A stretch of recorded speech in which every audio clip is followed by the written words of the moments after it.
Puji nama Tuhan. Shalom saudara. Shalom.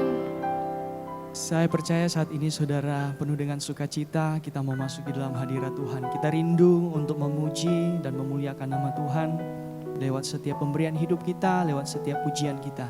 Mari sebelum kita masuk dalam pujian kita kepada Tuhan, saya ajak kita semua tundukkan kepala kita satu dalam doa. Bapa, kami bersyukur buat kesempatan saat ini kami boleh mempersiapkan diri kami untuk masuk di dalam hadirat-Mu. Kami percaya Tuhan semua karena anugerah-Mu. Untuk itu saat ini Tuhan, biarlah Engkau urapi kami dengan kuasa Roh Kudus-Mu Tuhan. Curahkan kami Roh Kudus-Mu, biarlah kami boleh memuji-Mu Tuhan di dalam roh dan kebenaran. Terima kasih Tuhan, terima kasih. Kami percaya Tuhan Engkau hadir di tengah-tengah kami. Hadirat-Mu kami boleh rasakan ketika kami sungguh-sungguh memuji Engkau Tuhan. Sungguh-sungguh menaikkan pujian yang terbaik untuk-Mu Tuhan. Terima kasih Tuhan, terima kasih segala bentuk pekerjaan roh jahat mencoba mengganggu ibadah kami. Kami mau ikat, kami patahkan, kami hancurkan di dalam nama Tuhan Yesus Kristus. Kami percaya Engkau yang tutup bungkus kami dengan kuasa darah-Mu Tuhan. Terima kasih Tuhan, terima kasih. Kami rindu untuk bertemu dengan Engkau Tuhan dalam pujian kami, dalam penyembahan kami.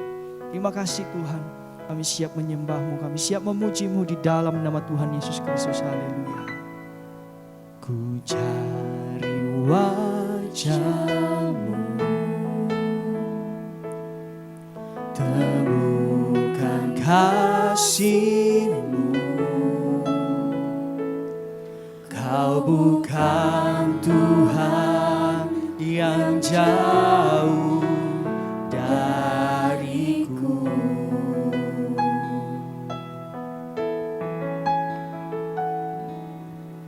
Ku panggil nama-Mu, ku dengar jawab-Mu.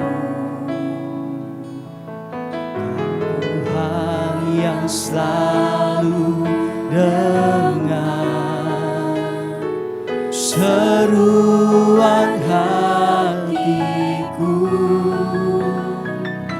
Sungguh indah Kau Tuhan, penuh kasih dan sayang.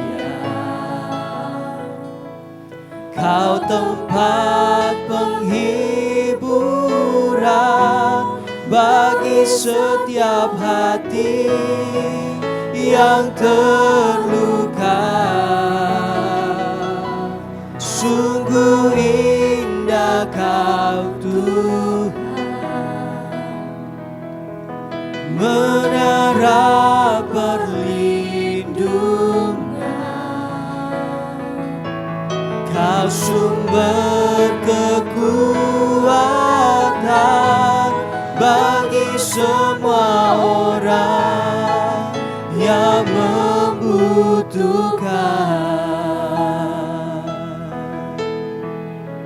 Cari wajah-Mu, ku cari wajah-Mu, temukan kasih-Mu Tuhan, temukan kasih-Mu.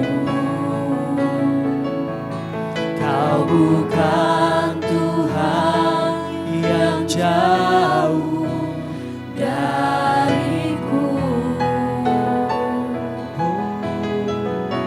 Panggil nama-Mu, ku panggil nama-Mu,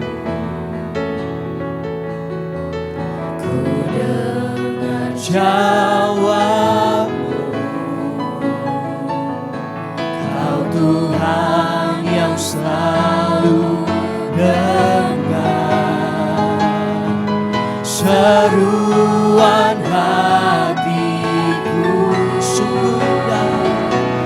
Sungguh indah Kau Tuhan, penuh kasih dan sayang. Kau tempat penghiburan bagi setiap hati yang terluka. Sungguh indah Kau Tuhan,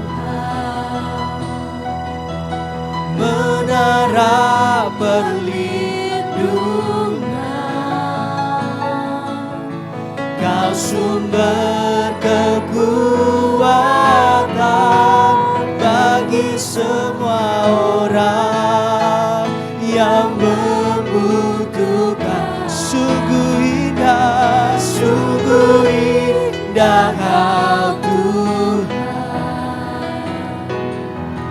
penuh kasih dan sayang.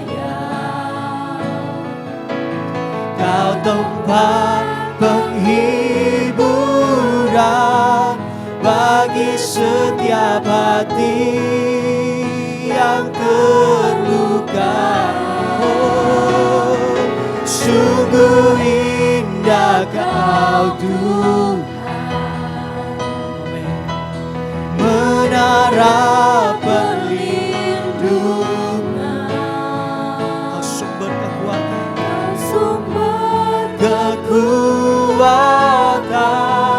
bagi semua orang yang membutuhkan. Haleluya, mari sekali lagi saudara. Oh, sungguh indah Kau Tuhan, penuh kasih dan sayang. Kau tempat perhiburan bagi setiap hati yang terluka. Oh, sungguh indah Kau Tuhan. Amin. Menara perlindungan, Kau sumber kekuatan kami, kekuatan bagi semua orang yang membutuhkan. Sumber kekuatan, sumber kekuatan, sumber kekuatan kami, sumber kekuatan bagi semua orang yang membutuhkan. Kaulah sumber kekuatan kami Tuhan. Kami memerlukan Engkau di dalam hidup kami Tuhan. Makasih Tuhan. Oh, haleluya. Yesus. Yesus. Haleluya. Oh, Yesus. Terima kasih Tuhan. Kau mengenal setiap hidup kami Tuhan. Terima kasih Tuhan. Inilah hidup kami Tuhan.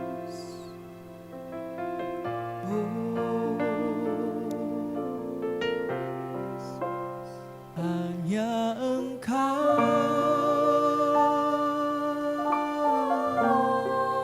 pribadi yang mengenal hatiku. Tiada yang tersembunyi bagimu. Seluruh isi hatiku Kau tahu, dan bawaku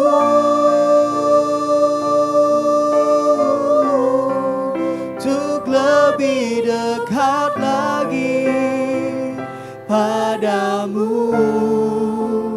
Tinggal dalam indahnya dekapan kasih-Mu. Oh, hanya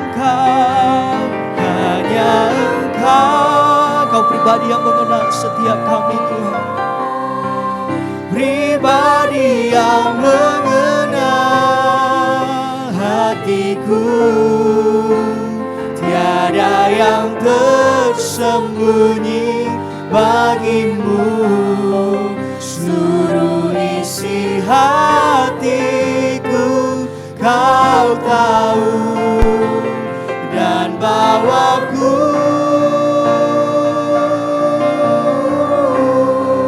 untuk lebih dekat lagi padamu, tinggal dalam indahnya dekapan kasih-Mu.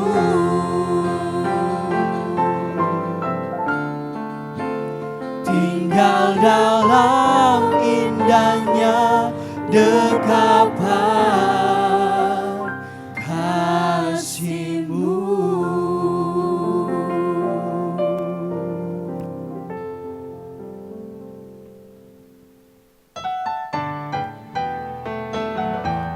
Haleluya. Mari setiap kita yang merasakan kebaikan Tuhan, kamu katakan pujian. Masuk gerbangnya bersyukur dengan penuh pujian, bersuka di hadiratnya, nyanyi besarkan agung namanya. Puji dia Tuhan sangkakala, musik dan tarian, semua makhluk di bumi di surga dengan senang hati naikkan pujian. Sebab Tuhan baik, sebab Tuhan baik, sebab Tuhan baik, anugerahnya kekal selamanya. Sebab Tuhan baik, sebab Tuhan baik, sebab Tuhan baik, sebab Tuhan baik, anugerahnya kekal selamanya. Yesus Kristus Allah Tuhanku, Yesus Kristus Allah Tuhanku, pencipta segalanya, datang sujud di hadapannya, angkat tangan, naikkan pujian, katakan sebab Tuhan baik, sebab Tuhan baik, sebab Tuhan baik, amin. Sebab Tuhan baik, anugerahnya kekal selamanya. Sebab Tuhan baik, sebab Tuhan baik, sebab Tuhan baik, anugerahnya kekal selama. Sebab Tuhan baik, oh sebab Tuhan baik, sebab Tuhan baik, sebab Tuhan baik, anugerahnya kekal selamanya. Sebab Tuhan baik, sebab Tuhan baik, sebab Tuhan baik, anugerahnya kekal selamanya.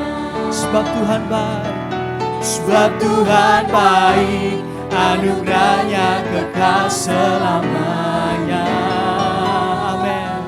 Sebab Tuhan baik, anugerahnya kekal selamanya. Haleluya. Berikan kemuliaan bagi Tuhan kita. Sebab Tuhan baik, anugerahnya kekal untuk selamanya. Puji nama Tuhan. Tuhan memberiku kegirangan dan sukacita, dan sukacita melimpah, minyak yang baru dicurahkan. Haleluya, ku bersorak. Haleluya. Mari setiap kita yang bersukacita, kita mau katakan, ku terima janji Allah, ku terima janji Allah bagi kaum Yehuda, umat yang berdoa,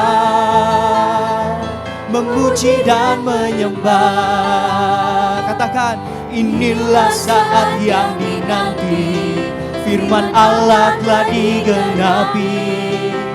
Kulihat penuaian terjadi yang melanda seluruh bumi.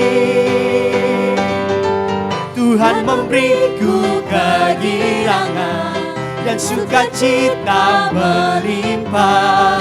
Minyak yang baru dicurahkan, haleluya ku bersorak. Tuhan memberiku kegirangan dan sukacita melimpah. Minyak yang baru dicurahkan, haleluya ku bersorak.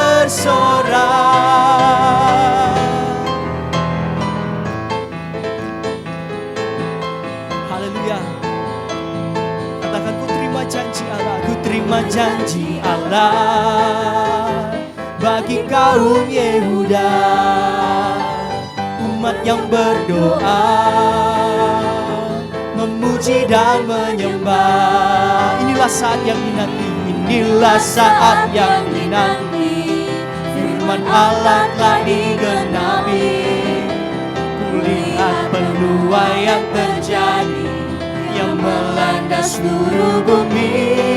Ku terima janji, Tuhan memberiku kegirangan dan sukacita melimpah. Minyak yang baru dicurahkan, haleluya ku bersorak. Tuhan memberiku kegirangan dan sukacita melimpah. Minyak yang baru dicurahkan, haleluya ku bersorak. Haleluya ku bersorak. Haleluya ku bersorak. Haleluya. Puji nama Tuhan. Mari saudara, tiba saatnya kita akan mendengarkan firman Tuhan. Untuk itu mari kita bersiapkan hati dan pikiran kita, sambil kita mau katakan satu nyanyian. Kami menjadikan Engkau segala-galanya dalam hidup kami, Tuhan. Terima kasih Tuhan buat berkat-Mu, anugerah-Mu dalam hidup kami.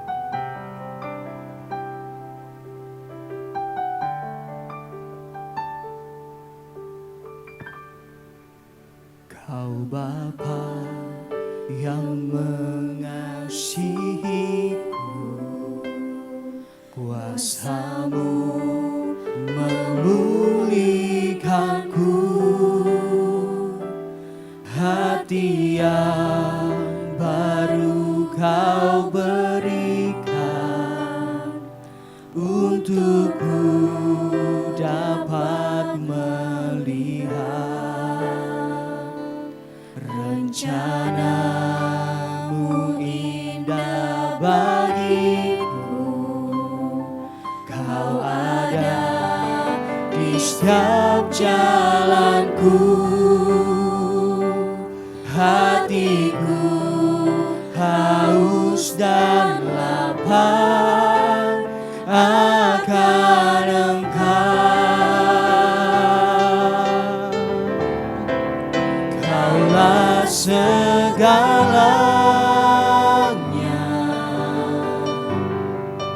di dalam hidupku. Kerajaan-Mu,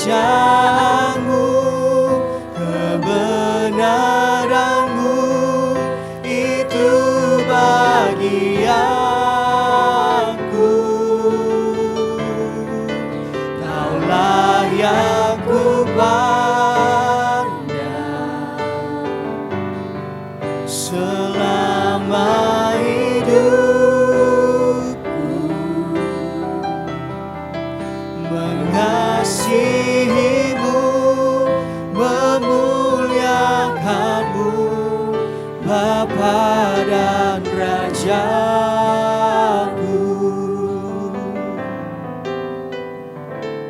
Kau Bapa yang mengasihiku, kuasa-Mu Tuhan, kuasa-Mu memulihkan setiap memulihkanku.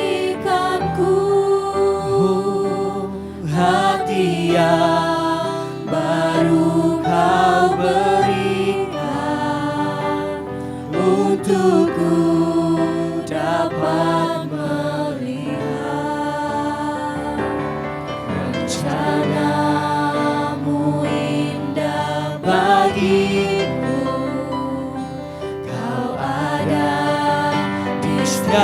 jalanku. Hati kami haus dan lapar akan Engkau. Hatiku haus dan lapar Akan Engkau.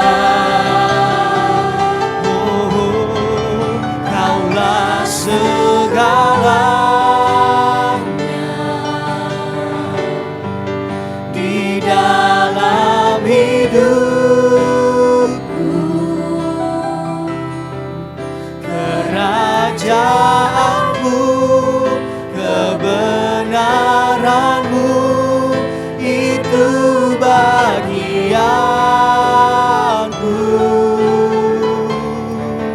Kaulah yang ku pandang selama hidupku. Mengasihimu, memuliakanmu, Bapa dan Rajaku. Mengasihimu, memuliakanmu, Bapa dan Rajaku.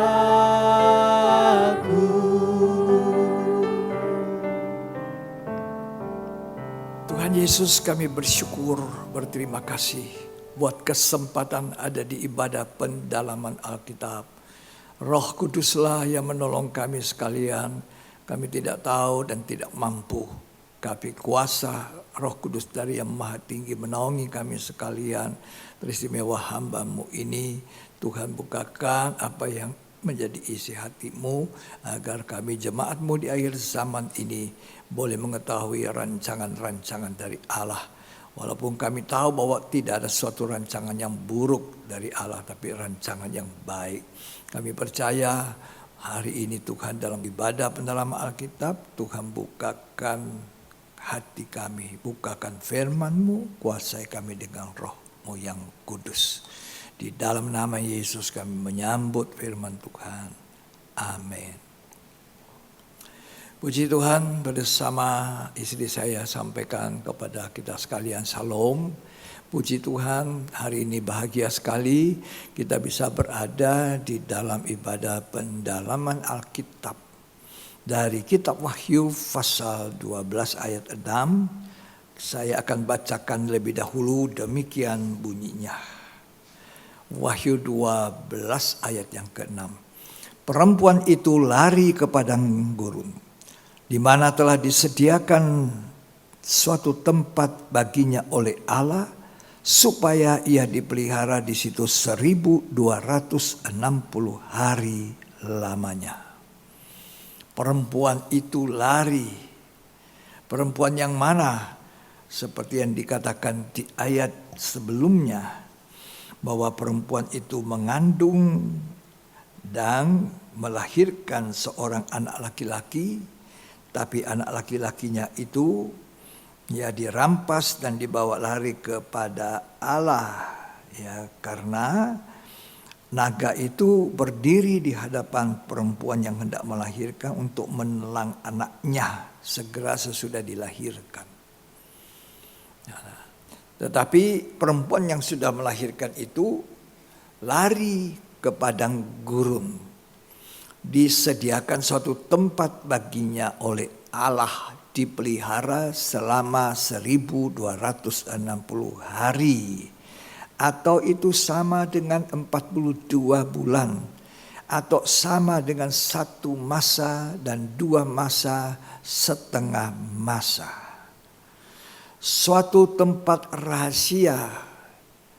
Jadi padang gurun itu suatu tempat rahasia di mana di situ dipelihara perempuan yang adalah gereja Tuhan, atau orang-orang percaya yang terhindar dari jangkauan ular dan setan, dipelihara 1260 hari lamanya. Gereja Tuhan Ya, ini penampilan seorang perempuan ini, gereja Tuhan, yaitu orang percaya. Ada yang mengatakan itu adalah Israel. Ya. Tetapi buat saya itu adalah orang-orang percaya. Bangsa Israel sekarang belum percaya. Tidak banyak yang percaya. Bahkan tidak percaya kepada Tuhan sehingga mereka menyalibkan Tuhan. Tetapi ada waktunya bangsa Israel yang tidak percaya itu yang sudah dipotong. Ya, dari pokok dipotong dan tempatnya dia pada pokok itu. Kita ini bangsa kafir yang kemudian menjadi percaya. Tapi bangsa Israel juga akhirnya Tuhan tidak buang. Tuhan kembali kepada bangsa Israel untuk memanggil mereka dan mereka menjadi percaya. Tapi hanya sedikit sekali. Sedikit sekali. Dan mereka itu kemudian disatukan dengan kita bangsa kafir. Kita disebut Israel rohani. Kita menjadi tubuh Kristus yang jauh menjadi dekat oleh korban Tuhan Yesus. Ya, di dalam Roma 11 ayat 25 sampai dengan 36. Kalau kita baca Roma 11. Kitab Roma pasal 11. Di dalam ayat yang ke-25 sampai dengan 36. Demikian saudara-saudara. Sebab saudara-saudara, supaya kamu jangan menganggap dirimu pandai. Aku mau agar kamu mengetahui rahasia ini. Sebagian dari Israel telah menjadi tegar sampai jumlah yang penuh dari bangsa-bangsa lain telah masuk. Dengan jalan demikian seluruh Israel akan diselamatkan seperti ada tertulis, dari Sion akan datang penebus yang menyingkirkan segala kewasikan daripada Yakub. Nah, saudara, bangsa Israel yang tadinya adalah carang yang asli, tapi karena tidak percaya dipotong. Kita bisa baca itu pada ayat 19 dari Roma 11. Mungkin kamu akan berkata, ada cabang-cabang yang dipotong supaya aku dicangkokkan di antaranya sebagai tunas. Baiklah, mereka dipotahkan karena tidak percaya. Dan kamu tegak tercaca karena iman. Janganlah kamu sombong, tetapi takutlah. Sebab kalau Allah tidak menyayangkan cabang-cabang asli, Ia juga tidak menyayangkan kamu. Jadi kita dihimbau untuk memperhatikan kemurahan Allah dan kekerasannya juga. Ia keras kepada bangsa Israel yang tidak percaya. Tapi ia juga keras kalau kita cuma carang cangkokan itu, lantas kita keraskan hati, tidak menurut, kita juga dipotong. Ya, jadi bangsa Israel asli dipotong, kita ini bangsa kafir yang kemudian jadi Israel rohani dicangkokkan masuk. Jadi gambaran perempuan itu adalah Israel yang asli dan juga kita Israel yang rohani, orang percaya. Jadi perempuan ini adalah gereja Tuhan. Ya, gereja Tuhan, semua orang yang percaya. Termasuk bangsa Israel, tapi bangsa Israel itu cuma sedikit nanti yang masuk. Alkitab mencatat bahwa bangsa Israel itu tidak banyak yang kemudian dicangkok. Roma pasal 9 ayat 24 sampai 26. Tolong dibacakan. Roma pasal 9 ayatnya yang ke-24 sampai 36. Yaitu kita yang telah dipanggilnya bukan hanya dari antara orang Yahudi, tetapi juga dari antara bangsa-bangsa lain. Seperti yang difirmankannya juga dalam kitab Nabi Hosea. Yang bukan umatku akan disebut umatku, dan yang bukan kekasih, kekasih. Dan di tempat di mana akan dikatakan kepada mereka, kamu ini bukanlah umatku, di sana akan dikatakan kepada mereka, anak-anak Allah yang hidup. Lanjut. Dan Yesaya berseru kepada Israel, sekalipun jumlah anak Israel seperti pasir di laut, namun hanya sisanya akan diselamatkan. Ya, Sebab apa yang telah difirmankannya akan dilakukan Tuhan di atas bumi sempurna dan segera. firman Tuhan masih digenapi. Jadi perempuan yang saya sebutkan tadi adalah orang-orang yang percaya. Orang yang percaya yang kemudian bertahan karena hidupnya suci dan sangat suci. Ya, sempurna. Dan itu diamankan di padang gurun nanti, tidak dapat dijangkau oleh iblis. Suatu tempat rahasia di padang gurun dipeliharalah 1260 hari, tadi saya katakan 42 bulan atau 1 masa dan 2 masa dan setengah masa. Ya, dan tidak dapat dijangkau lagi oleh iblis. Suatu tempat yang aman. Ya. Bagaimana kita harus hidup di akhir zaman? Bagaimana kita supaya bisa mencapai itu? Padang gurun, suatu tempat pemeliharaan Tuhan. Di mana tidak bisa dijangkau oleh setan iblis. Jadi Rasul Paulus mengingatkan kita, Rasul Petrus juga mengingatkan kita, mengatakan betapa suci salehnya. Ya. Jadi orang yang ada di tempat yang aman ini, jauh jangkauan ular atau iblis itu, ini suatu tempat yang rahasia, diamankan, tapi hidupnya kita harus berkenan. Makanya Petrus menasihatkan dalam 2 Petrus 3 ayat 11. 2 Petrus 3 ayat 11. Jadi, jika segala sesuatu ini akan hancur secara demikian, Ya. betapa suci dan salehnya kamu harus hidup. Ya, betapa suci salehnya.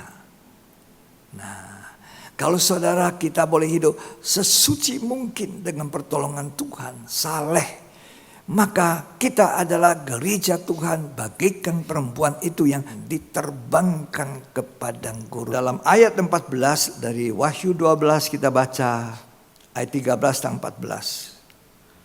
Dan ketika naga itu sadar bahwa ia telah dilemparkan ke atas bumi, ia memburu perempuan yang melahirkan anak laki-laki itu. Ya. Kepada perempuan itu diberikan kedua sayap dari burung nasar yang besar, supaya ia terbang ke tempatnya di padang gurun, di mana ia dipelihara jauh dari tempat ular itu selama 1 masa dan 2 masa dan setengah masa. Diberi 2 sayap burung nasar. Gereja harus dipenuhi firman Allah dengan Roh Kudus. Bukan hanya firman Allah, tapi Roh Kudus. Bukan hanya Roh Kudus, tapi juga firman Allah. Itu kekuatan dari Tuhan kepada gereja Tuhan untuk diterbangkan ke tempatnya di padang gurun, dipelihara, dibawa ke situ.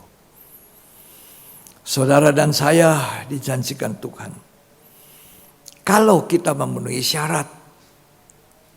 Nah, tadi kita sudah baca Petrus mengatakan betapa suci dan saleh kamu harus hidup.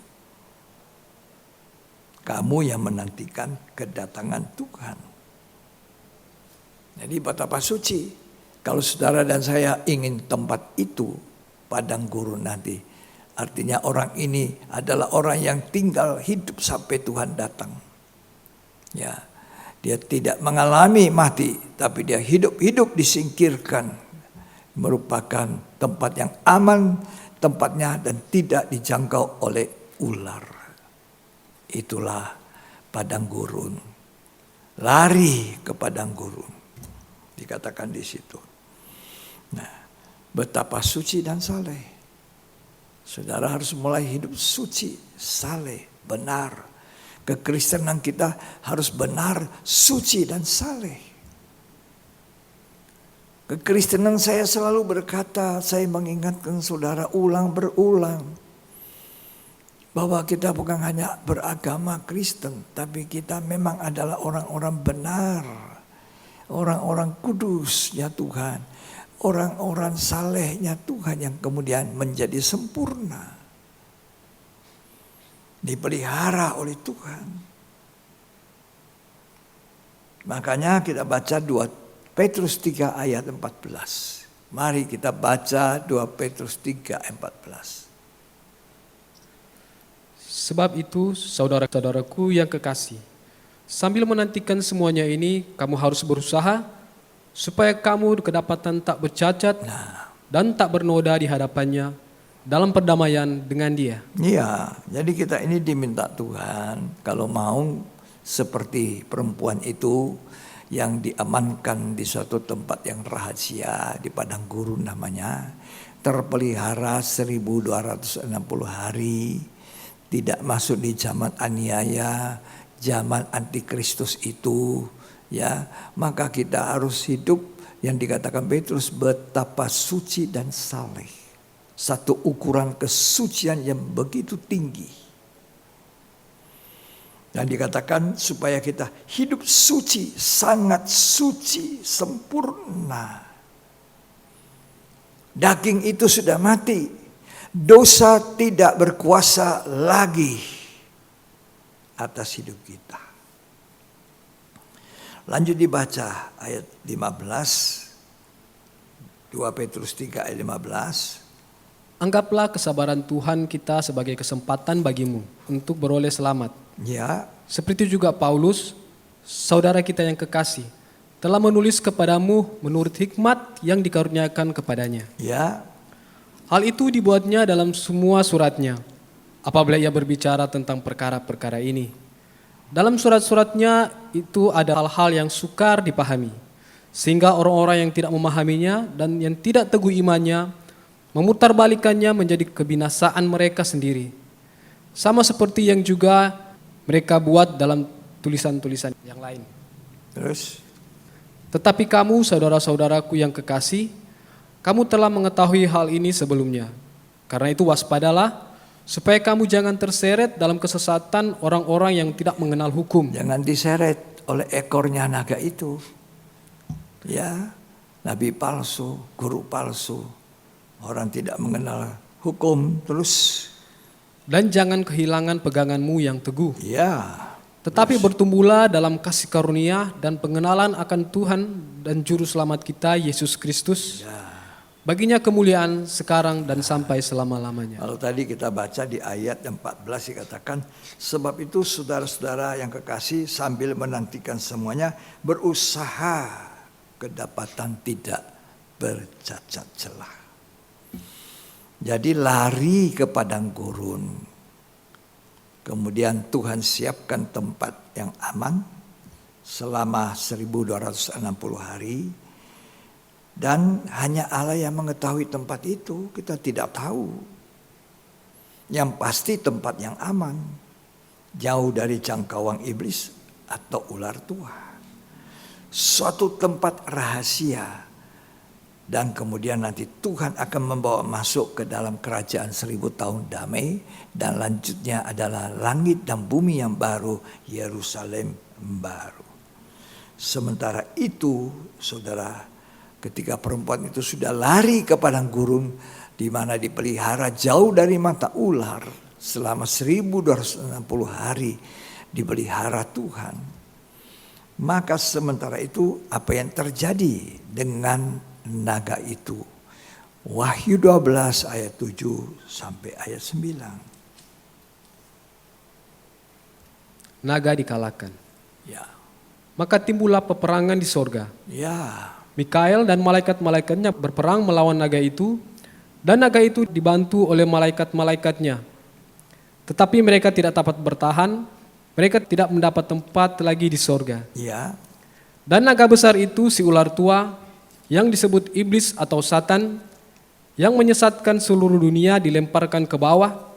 Ya. Ia dilemparkan ke bumi bersama-sama dengan malaikat-malaikatnya. Ya. Jadi saudara, dikatakan ayat 7, timbul peperangan di sorga. Mikael dengan malaikatnya ya berperang melawan naga. Naga itu dibantu juga malaikat-malaikatnya. Ya. Tapi mereka tidak dapat bertahan. Mereka tidak mendapat tempat lagi di sorga. Jadi sekarang iblis itu masih bisa masuk keluar surga. Untuk apa saudara? Untuk menuduh. Ya, iblis itu memang penuduh. Iblis itu juga pembohong. Dia masuk keluar surga, dia tuduh. Apa itu pendeta yang satu itu tidak benar. Ya, apa itu pendeta yang satu punya sesuatu yang disimpan, itu dosa. Dia kasih tahu Tuhan, keluar masuk surga, nuduh. Karena itu dikatakan seringkali dia mendakwa saudara-saudara kita, mendakwa orang-orang Kristen, mendakwa para pelayan-pelayan Tuhan, menuduh. Ya. Kalau kita tidak benar, hati kita tertuduh. Siapa yang tuduh? Setan. Mendakwa. Nah itu masuk di sorga, dia lapor. Coba lihat itu imam besar Yosua, pakaiannya kotor, berdiri di tempat pelayanan. Tapi Tuhan bilang, aku menggantikan Yosua dengan pakaian baru. Kesalahannya diampuni. Kalau kita mengaku kesalahan kita, Tuhan mengampuni dan Tuhan menyucikan dengan darah.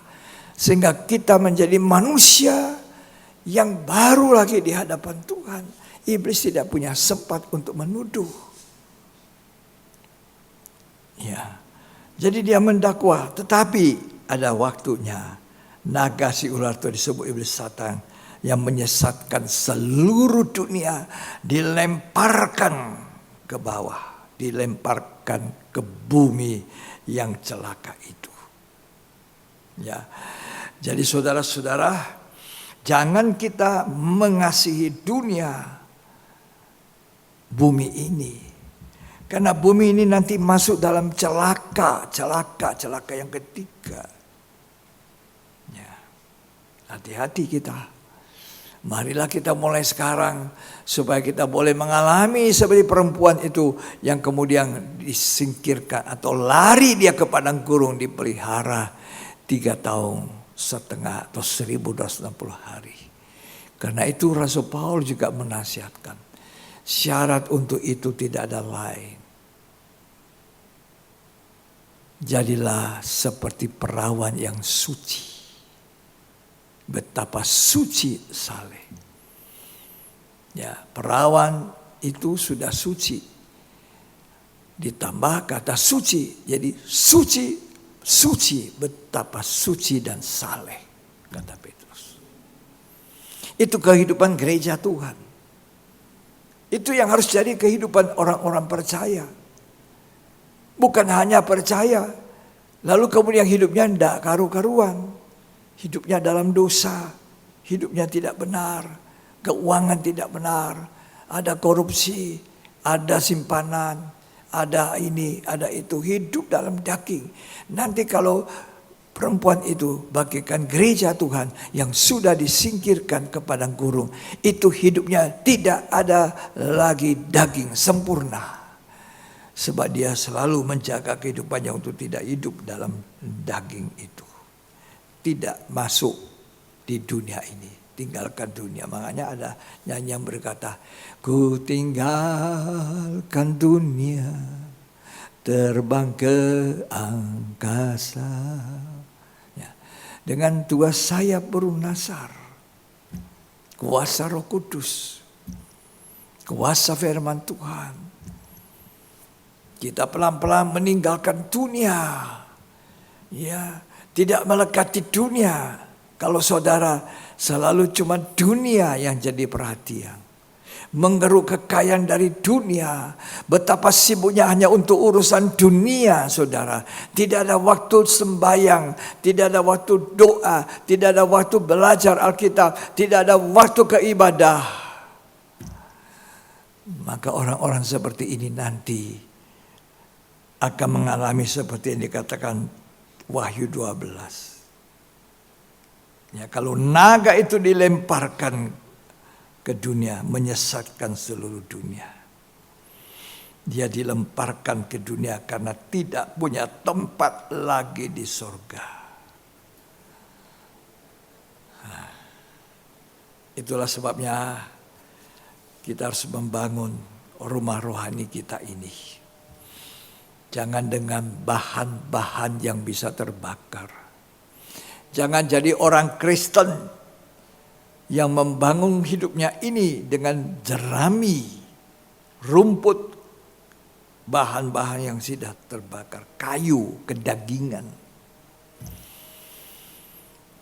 Bangunlah rumah rohani kita ini dengan alat-alat perkakas yang mulia yang tidak terbakar oleh api. Itu emas, perak, dan juga barang-barang permata. Kalau kita bangun rumah rohani kita itu seperti itu, kita tidak akan masuk dalam masa celaka yang menimpa bumi. Ya. Orang yang mencintai dunia, yang mencintai apa yang ada dalamnya akan mengalami seperti itu. Karena itu kehendak Tuhan supaya kita tidak tinggal di dunia.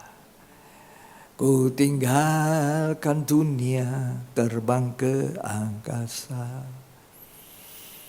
Oh Tuhan, berikanlah sayap burung nasar, yaitu kuasa Roh Suci saja. Ku tinggalkan dunia, terbang ke angkasa. Jadi kita tidak boleh cinta dunia, tidak boleh mengasihi dunia.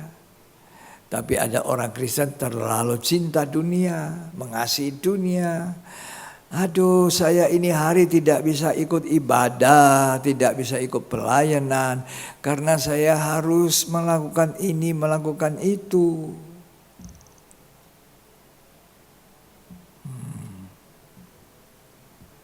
Suatu waktu ketika dunia di mana dilemparkan iblis itu, dia merusak itu dunia, merusak manusia, ya, supaya menjadi pengikut mereka.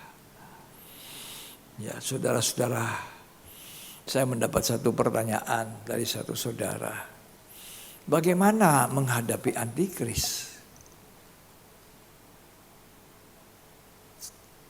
Bagaimana saudara menghadapi antikris? Oh, saya tidak mau.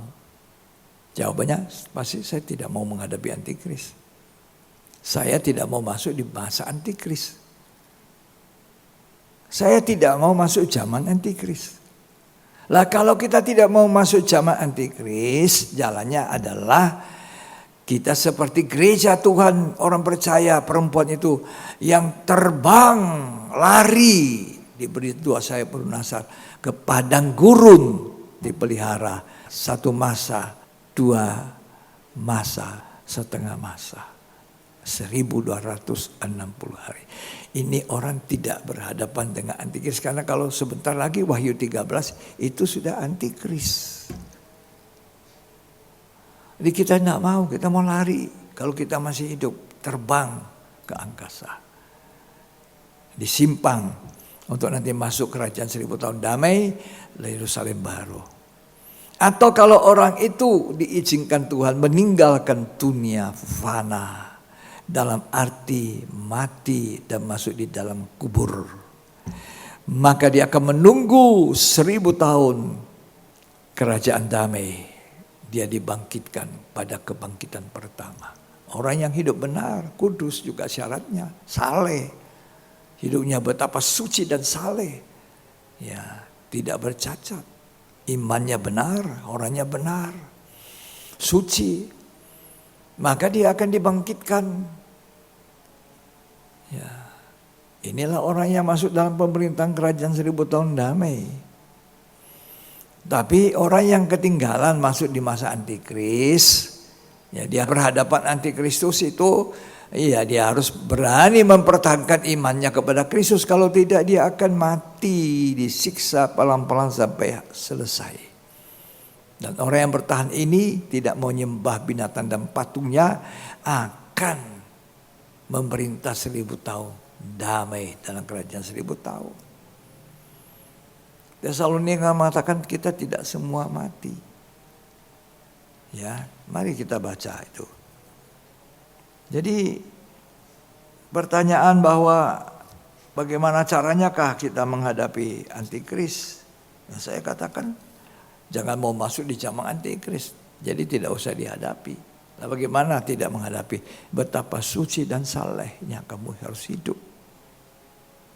Ya, hidup benar. Kalau mati dalam keadaan hidup benar, suci, ya tunggu kebangkitan pertama.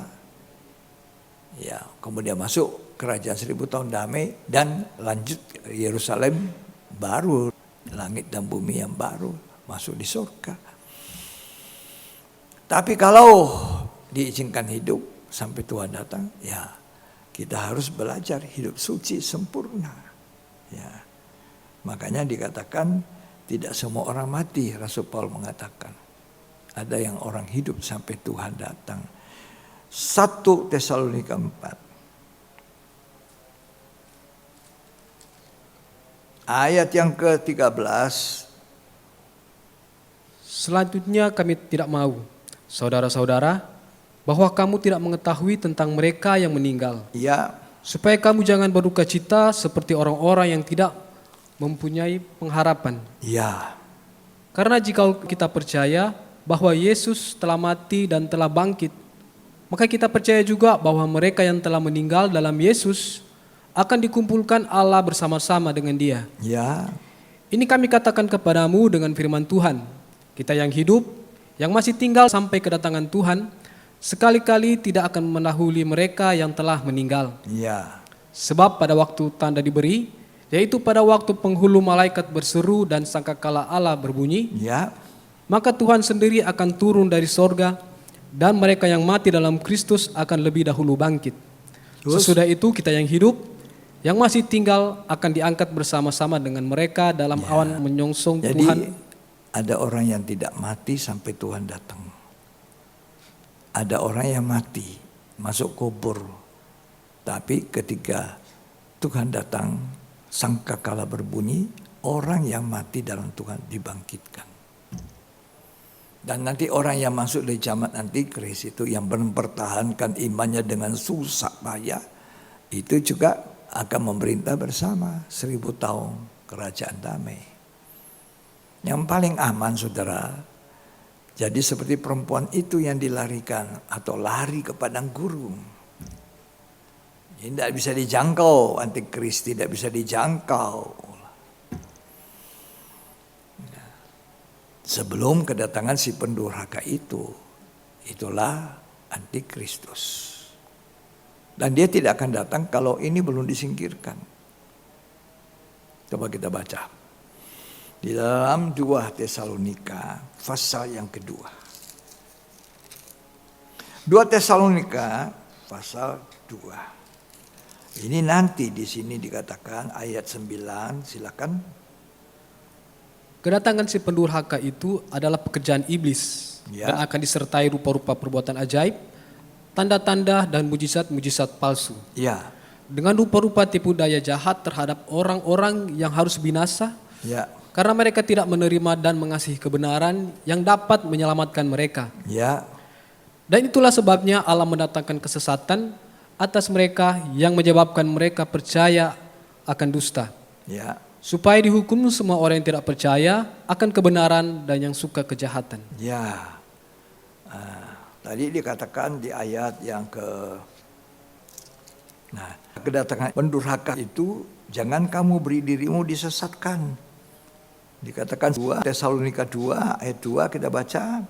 Supaya kamu jangan lekas bingung dan gelisah, baik oleh ilham roh maupun oleh pemberitaan atau surat yang dikatakan dari kami, Ya, seolah-olah hari Tuhan telah tiba. terus Janganlah kamu memberi dirimu disesatkan orang dengan cara yang bagaimanapun juga. jangan sampai disesatkan. Terus Sebab sebelum hari itu haruslah datang dahulu murtad, dan haruslah dinyatakan dahulu manusia durhaka ya, yang harus binasa, yaitu lawan yang meninggikan diri atas segala yang disebut atau disembah sebagai Allah. ya, puji Tuhan. Jadi dikatakan tadi Wahyu 12 bahwa nanti setan itu dilempar ke bumi dan bumi ini akan jadi porak-poranda dengan dosa. Ya, sebab ia menyesatkan seluruh bumi.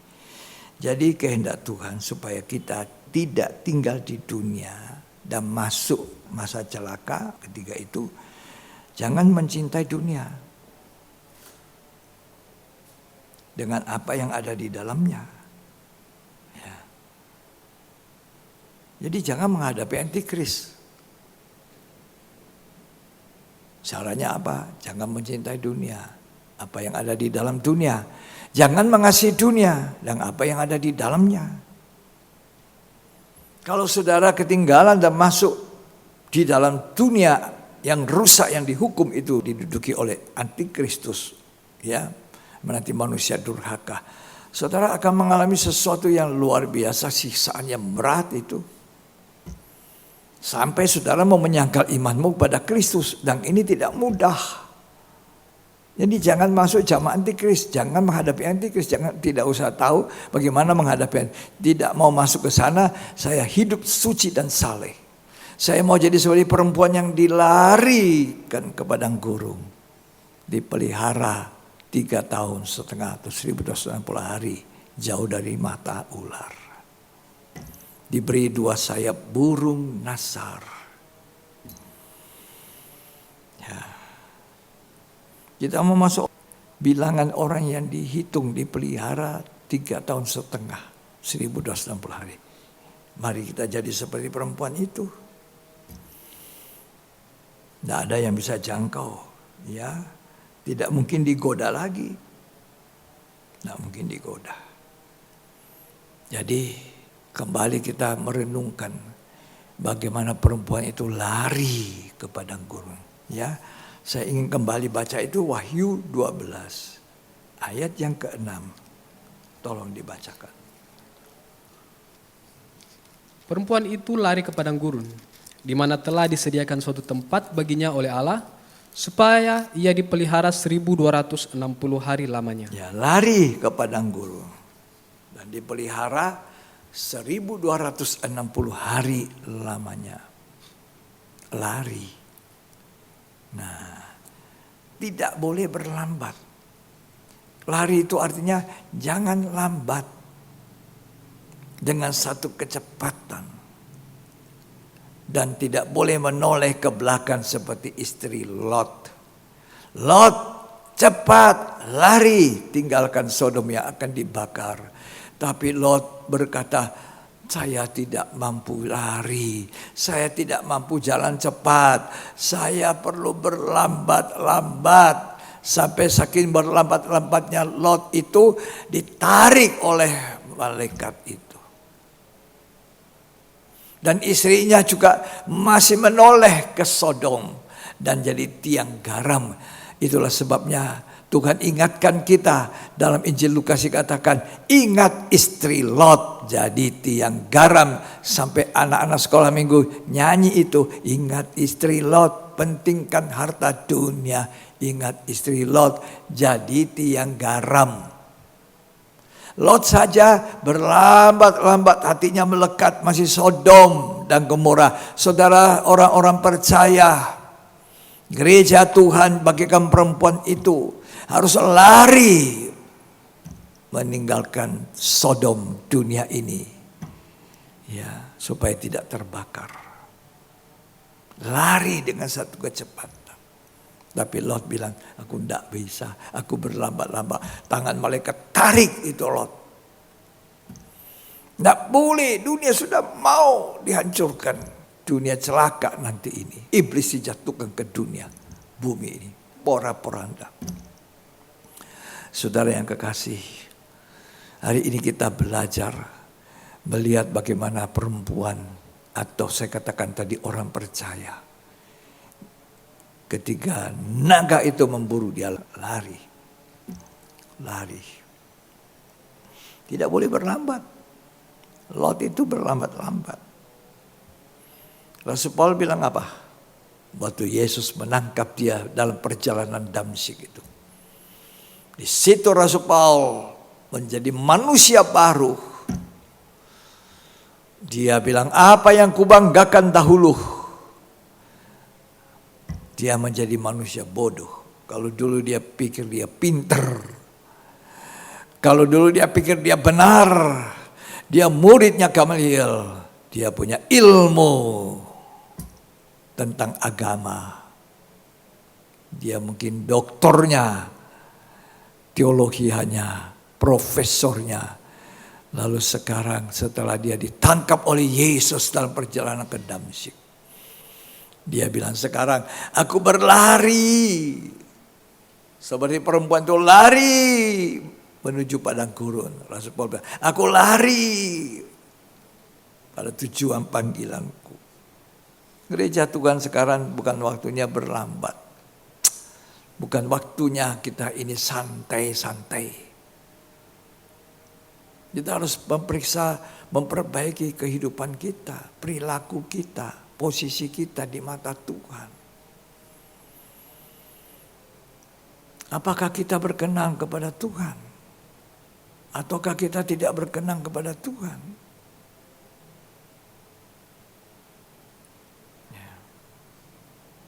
Filipi 3 ayat 12 sampai 14. Bukan seolah-olah aku telah memperoleh hal ini atau telah sempurna, melainkan aku mengejarnya kalau aku dapat menangkapnya, karena aku pun telah ditangkap oleh Kristus Yesus. Ya. Saudara-saudara, aku sendiri tidak menganggap bahwa aku telah menangkapnya. Tetapi ini yang kulakukan, aku melupakan apa yang telah di belakangku dan mengarahkan diri kepada apa yang ada di hadapanku. Ya. Dan berlari-lari kepada tujuan untuk memperoleh hadiah, yaitu panggilan surgawi dari Allah dalam Kristus Yesus. Ayat 15. Karena itu marilah kita yang sempurna berpikir demikian. Dan jikalau lain pikiranmu tentang salah satu hal itu akan dinyatakan Allah juga kepadamu. Ya. Tetapi baiklah tingkat pengertian yang telah kita capai, kita lanjutkan menurut jalan yang telah kita tempuh. Jadi Rasul Paul ini setelah ditangkap oleh Tuhan, dia lari untuk memenuhi panggilan surgawi. Ya, dia melupakan apa yang di belakang. Dia memenuhi panggilannya, lari. Kalau aku bisa tangkap Yesus, sebab Tuhan sudah menangkap aku di perjalanan ke Damsyik itu. Saudara yang saya kasihi, sekarang bukan waktunya jalan pelan-pelan, santai. Mau ke ibadah, santai-santai. Ibadah jam 9, dia santai-santai. Baru jam 8:30 lewat, santai.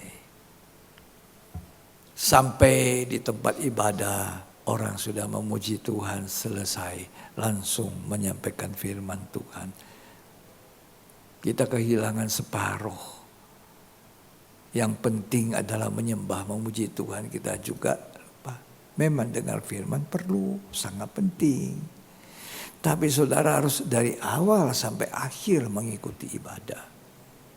Kecuali memang ada hal yang tidak bisa kita hindari, terlambat sedikit. Tapi itu tidak harus setiap minggu, setiap jam ibadah. Kita harus berlari. Bukan jalan santai. Urus dulu ini, urus lu itu. Bangun telat, mumpung hari Minggu. Hari libur jadi tidur dulu, aduh. Orang ini nanti akan ditinggal. Tinggal di mana? Dunia. Dunia celaka nanti. Memang kita tidak salah, saudara. Mari kita tiru perempuan ini, lari ke padang gurun. Itu tempat tidak mungkin dijangkau iblis, aman, dipelihara. Tapi kita harus lari. Jangan seperti Lot, hatinya tertambat dengan Sodom. Tertambat dengan harta di Sodom. Dia lambat-lambat ditarik oleh malaikat. Cepat. Tiru Rasul Paulus. Dia lari. Ya, kalau aku juga bisa menangkap Tuhan. Aku lupakan di belakangku. Yang jadi kebanggaan-kebanggaan. Rasul Paulus ini bukan hamba Tuhan yang tidak punya pendidikan tinggi. Punya, saudara. Tapi apa artinya pendidikan tinggi itu bagi dia sekarang? Setelah dia menemukan satu pribadi yang dia sungguh-sungguh mengatakan, kalau aku bisa tangkap dia, karena dia sudah tangkap saya di perjalanan ke Damsyik. Itu seringkali saya katakan, Tuhan, kalau satu waktu Tuhan izinkan saya jumpa dengan Engkau, aku akan peluk kaki Tuhan. Karena saya tahu masa lampauku, masa hidupku, dosa itu mengikat aku. Dan sekarang Tuhan mau melepaskan aku. Bahkan aku boleh jadi salah seorang pelayan Tuhan yang kecil. Dengan pengetahuan apa adanya. Ya, saya menyampaikan firman Tuhan ini. Mari kita yang dewasa rohani berpikir seperti itu. Berlari seperti wanita perempuan itu. Ya. Tetapi yang kita harus perhatikan, waktu kita lari itu, lari kita jangan seperti larinya Lot. Kita baca Matius 24 ayat 15 sampai 16. Dikatakan demikian, maka orang-orang yang di Yudea harus melarikan diri ke pegunungan. Kapan itu? Ayat 15 dikatakan, jadi apabila kamu melihat pembinasa keji berdiri di tempat kudus, menurut firman yang disampaikan oleh Nabi Daniel, para pembaca hendaklah memperhatikannya. Maka orang yang di Yudea harus melarikan diri ke pegunungan. Lari ke pegunungan. Lot ditawari begitu. Aduh, dia bilang aku udah kuat naik pegunungan. Itu dekat-dekat sana aja. Sedangkan Tuhan mau kita lari, naik. Lari ke pegunungan. Naik. Rohani kita naik. Bukan turun. Yudea itu ada daerah pegunungannya. Tapi ada juga datarannya, padang gurunnya. Ya. Jadi dalam Lukas 1 kita baca, di sana kita bisa baca bahwa di ayat 39 itu daerah Yudea, daerah pegunungan. Coba Lukas pasal yang pertama ayat 39. Beberapa waktu kemudian berangkatlah Maria dan langsung berjalan ke pegunungan menuju sebuah kota di Yehuda. Nah, Yehuda itu Yudea. Itu adalah suatu pegunungan, lari, tempat di atas. Jangan kita katakan tidak kuat, naik. Ini waktunya rohani kita naik. Harga barang-barang naik, harga kebutuhan pokok naik. Tapi saudara, rohani kita harus naik seperti kita sedang mendaki pegunungan. Kalau kita berusaha meningkat secara rohani, itu sama dengan seperti kita sedang naik. Ya, mendaki pegunungan. Tapi kita lihat Lot itu tidak seperti itu. Dia bilang, aku tidak kuat kalau mesti lari. Aku tidak kuat. Apalagi naik gunung, tidak kuat. Ya. Tetapi saudara, Tuhan mau dalam Matius 24 kita lari ke pegunungan. Tapi saudara, Yudea itu adalah daerah yang memang pegunungan, tapi juga ada daerah yang seperti padang gurun. Nah, Matius 3 ayat 1 tolong dibaca. Pada waktu itu tampillah Yohanes Pembaptis di padang gurun Yudea dan memberitakan. Jadi padang gurun Yudea, ya, naik pegunungan Yudea, ada pegunungan, ada padang gurunnya. Kalau Tuhan bicara naik ke pegunungan, kita harus meningkatkan kehidupan rohani, meningkatkan ibadah kita, meningkatkan perhatian kita kepada hal-hal rohani, hal-hal surgawi. Karena nanti bumi dikatakan rusak oleh karena dilemparkan ke bumi para pendakwa itu. Itulah iblis dan Satan. Dan dia tidak bisa lagi naik ke sorga, tidak ada tempat lagi di sorga. Kata Wahyu 12. Nanti iblis tidak punya tempat lagi di sorga. Dia akan merusak bumi ini. Tapi kalau kita saudara yang masih hidup sampai Tuhan datang nanti, sampai kita lari ke padang gurun seperti perempuan itu, jauh dari mata ular, dengan kekuatan sayap burung nasar. Itu yang dikatakan 2 Tesalonika. Kalau yang disingkirkan itu ya sudah terjadi, maka barulah antikris menyatakan diri. Jadi kita jangan menghadapi antikris. Kita harus dipenuhi kuasa firman dan kuasa Roh Kudus. Kita harus lari dengan satu kecepatan, meningkatkan rohani kita. Ya, meningkatkan rohani kita. Jangan kita ketinggalan. Kita harus mengalami itu. Coba kita baca ya, 2 Tesalonika. 2 Tesalonika. Pasal yang kedua ayat yang ke-9. Kedatangan si pendurhaka itu adalah pekerjaan iblis dan akan disertai rupa-rupa perbuatan ajaib, tanda-tanda dan mujizat-mujizat palsu. Dengan rupa-rupa tipu daya jahat terhadap orang-orang yang harus binasa karena mereka tidak menerima dan mengasihi kebenaran yang dapat menyelamatkan mereka. Ya. Terus? Dan itulah sebabnya Allah mendatangkan kesesatan atas mereka yang menyebabkan mereka percaya akan dusta. Ya, baca ayat yang ke-6. Dan sekarang kamu tahu akan apa yang menahan dia, sehingga ia baru akan menyatakan dirinya pada waktu yang telah ditentukan baginya. Ya. Karena secara rahasia, kedurhakaan telah mulai bekerja, tetapi sekarang masih ada yang menahan. Kalau yang menahannya itu telah disingkirkan, Nah, itu. pada waktu itulah si pendurhaka baru akan menyatakan dirinya. Nah, kalau pasal 12 itu, ketika perempuan itu sudah lari ke padang gurun, maka Wahyu 12 ayat 7 mengatakan, disitulah Tuhan mulai berurusan dengan iblis. Ular itu dilemparkan ke mana? Ke bumi. Mari saya bacakan ya kepada saudara.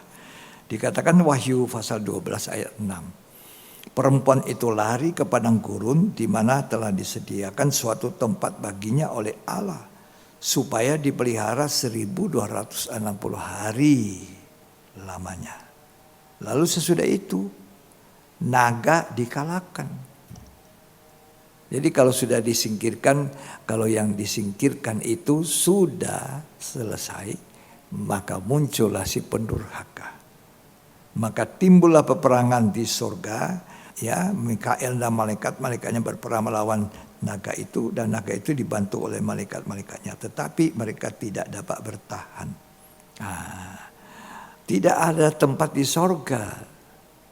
Kalau sekarang kita hidup tidak benar, suami tidak benar, istri ya tidak benar, ya pendeta yang tidak benar,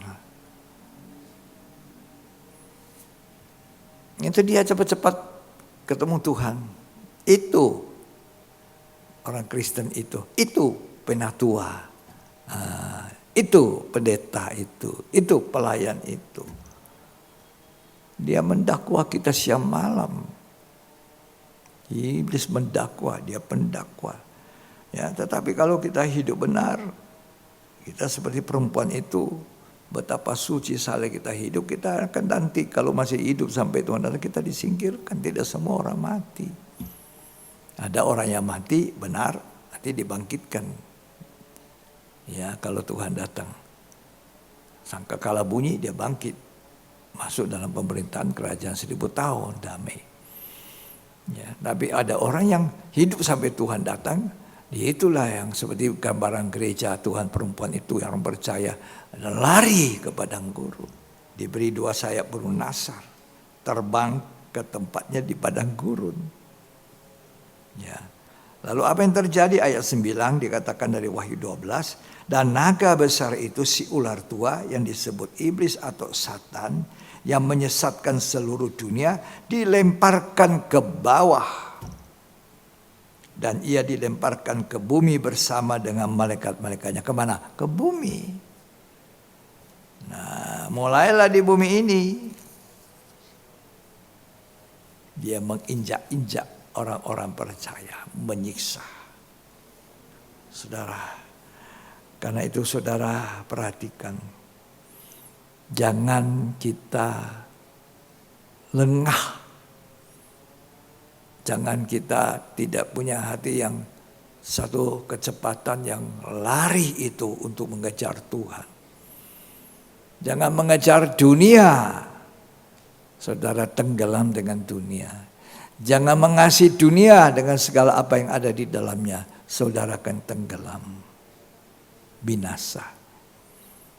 Tapi mari kita lari ke padang gurun, tempat yang aman, tidak bisa dijangkau setan, dan di sana dipelihara selama 1260 hari, selama masa 3,5 tahun itu. Ya, kita kembali baca Matius 24.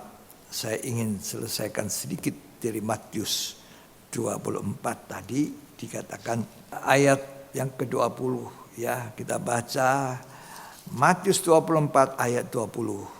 Berdoalah supaya waktu kamu melarikan diri, jadi waktu kita sedang melarikan diri, jangan jatuh pada musim dingin dan jangan pada hari Sabat.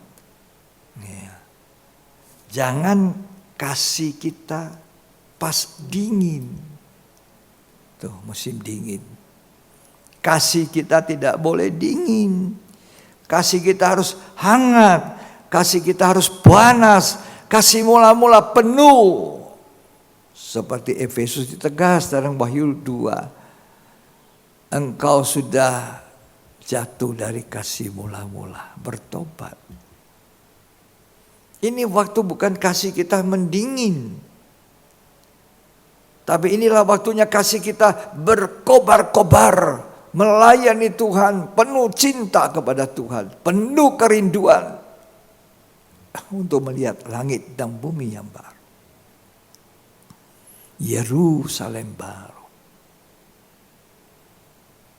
Itu kerinduan kita. Yerusalem baru.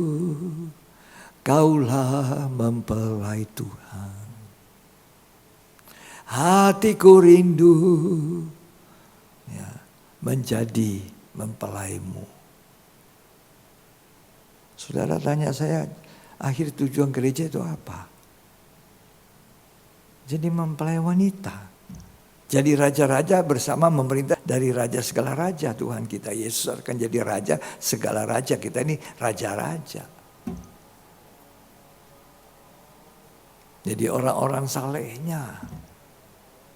Jadi kekristenan itu bukan hanya sekedar agama, masuk gereja, tidak pernah meningkat, asal-asal saja, terlambat pun tidak masalah, tidak ada satu dua, tidak, saudara jangan.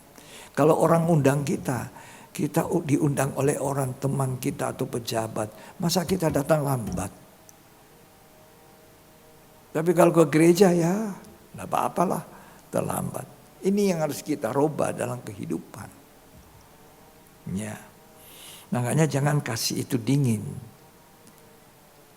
Tuhan tegur kepada jemaat Efesus, kalau kamu tidak bertobat, maka aku ambil kaki dianmu. Waduh, celaka. Jadi larilah ke pegunungan, kata Matius 24. Artinya naik. Dan ingat, jangan pada musim dingin atau pada hari Sabat. Jangan pada musim dingin. Hari Sabat itu artinya apa? Berhenti kerja. Tidak ada gairah segala-galanya. Istirahat, tidur aja, tidur. Ya, tidur rohani itu. Tidak boleh kerja atau tidak boleh gerak, tidur secara rohani. Jangan. Kekristenan kita harus seperti Rasul Paul. Aku mengejar, aku lari. Ya. Lari ke pegunungan Yudea. Lari ke padang gurun. Seperti perempuan ini. Diberi 2 sayap burung nasar.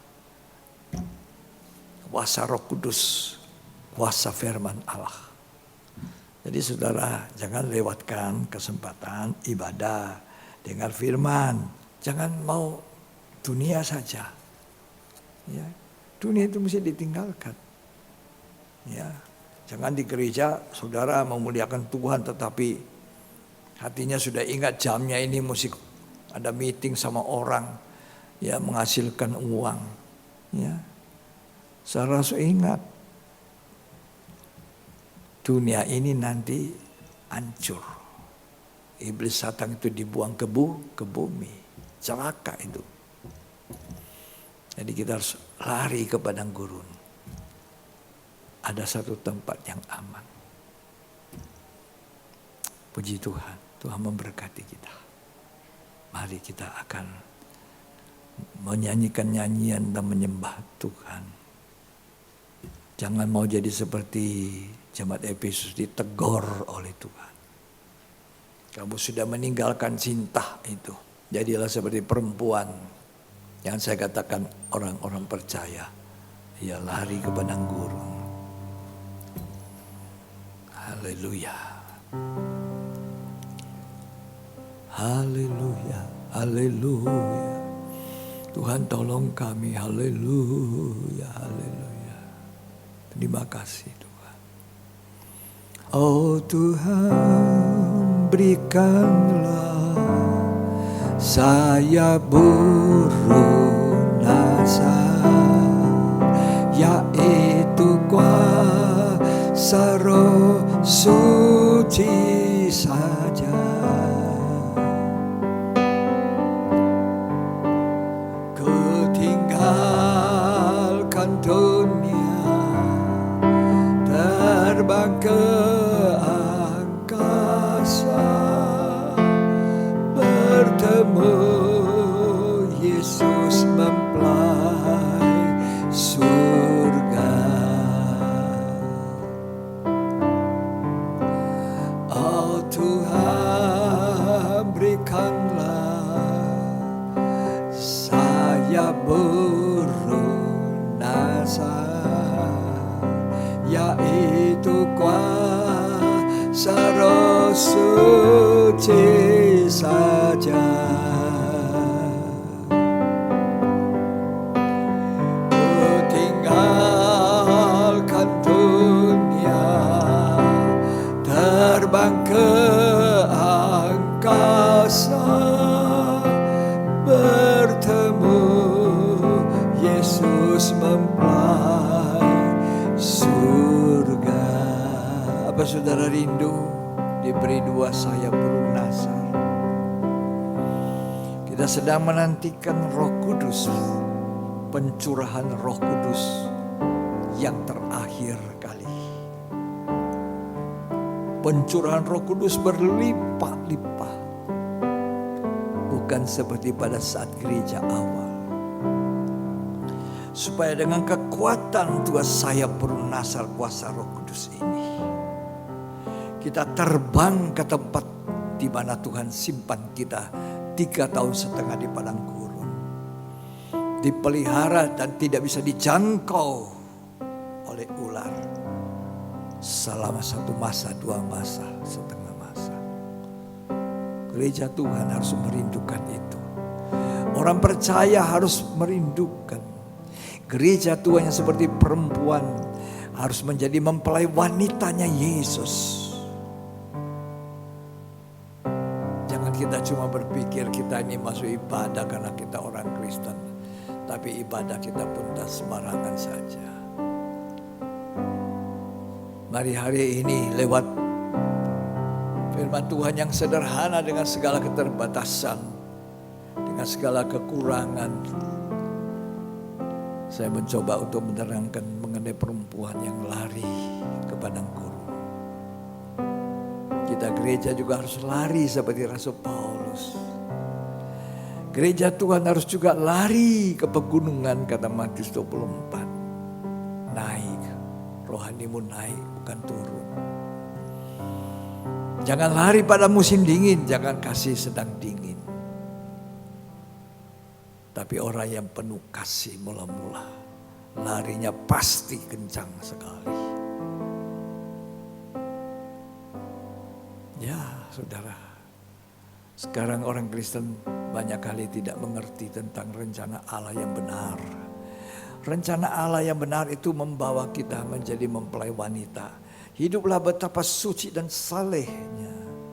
Karena dunia akan dihancurkan dan kita mempercepat hari kedatangan Allah itu. Dunia penuh dengan celaka. Karena iblis dibuang. Pendakwa kita telah dibuang ke bumi. Dia tidak punya tempat lagi di sorga. Saudara ingat bahwa sekarang dia punya tempat di sorga. Masih masuk keluar menuduh kita. Tugasnya itu apa? Mendakwa. Lalu kelakuan kita tidak benar. Mari kita merindukan dua sayap burung nasar itu.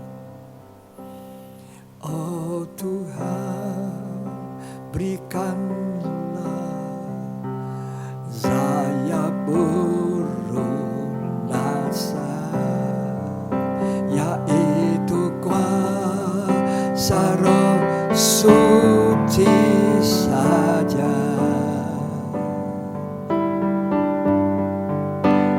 Ku tinggalkan dunia, terbang ke angkasa, bertemu Yesus mempelai surga.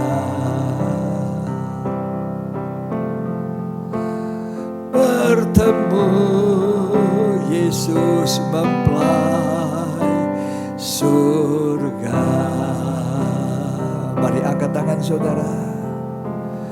Terimalah segala berkat yang terbaik dari Allah Bapa, Sang Putra dan Roh Kudus.